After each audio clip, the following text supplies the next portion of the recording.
দর্শক, জামায়াত ইসলামীর সহকারী সেক্রেটারি জেনারেল জনাব এটিএম আজহারুল ইসলামের যে মৃত্যুদণ্ডের রায় দিয়েছিল ট্রাইব্যুনাল, সেই রায়ের বিরুদ্ধে সেই রায়ের পুনর্বিবেচনার চেয়ে তিনি একটি রিভিউ আবেদন করেছিলেন। সেই রিভিউ আবেদনের শুনানির জন্য ইতিপূর্বে 2 দিন তালিকায় ছিল, কিন্তু শুনানি হয়নি। আজকে শুনানির জন্য এসেছিল।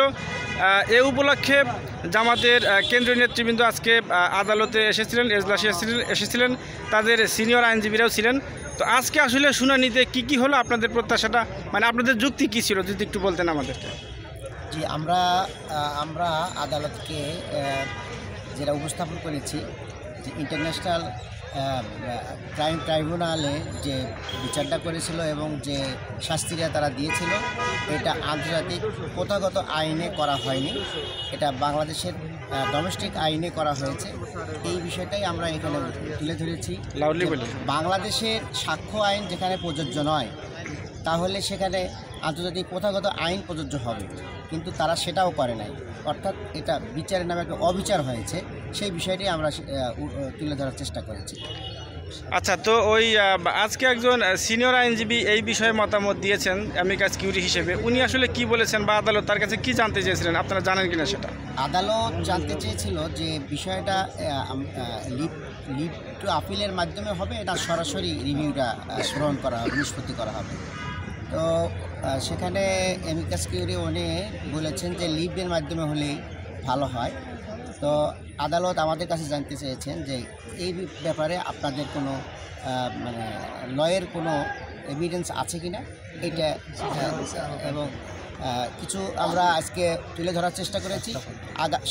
সাতটা গ্রাউন্ড দেওয়া হয়েছে, আগামীকাল আরও কিছু গ্রাউন্ড আমরা তুলে ধরবো ইনশাআল্লাহ। তো এর আগে আপনাদের আমির সাহেব, আমিরে জামাত একটি প্রোগ্রাম ঘোষণা করেছিলেন যে গণ অবস্থান কর্মসূচি করবেন, সেটি আবার গতকালকে প্রত্যাহার করেছেন। আসলে কেন করেছেন? আসলে দেখুন, এই মামলার শুনানিটা শুধুমাত্র বৃহস্পতিবারের দিন ধার্য থাকতো। তো আমরা যখন কর্মসূচি ঘোষণা করলাম, তখন আদালত এটাকে কনসিডার করে এগিয়ে নিয়ে এসেছেন। তো যেহেতু আদালত তাদের একটা সহানুভূতি সদিচ্ছা প্রকাশ করেছেন, এই জন্য আমরা আমাদের কর্মসূচি প্রত্যাহার করেছি এবং আইনের দিকে আমরা তাকিয়েছি ন্যায় বিচারের জন্য। আপনারা আসলে কি চাচ্ছেন কোর্টের কাছে?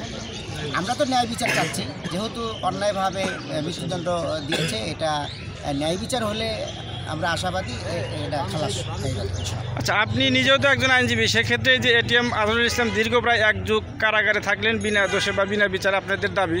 তো উনি যদি এখন খালাস পান, সেক্ষেত্রে আপনারা কোনো ক্ষতিপূরণ চাইবেন কিনা, তখন কি হবে? আগে অর্ডার হবে, আমরা দেখি কি আইন মানে রেজাল্ট হয়। তো আর আসলে আইনজীবীরাই এটা মানে নির্ধারণ করবেন যে কিভাবে রেমেডি করবে। আইনজীবীরা পরামর্শের মাধ্যমে সংগঠনের কাছ থেকেও তারা জানতে চাইবেন, সব মিলিয়ে একটা সিদ্ধান্ত আসবে। কালকে কখন কোথায় তালিকায় থাকবে আর কি, কখন শুনানি হবে?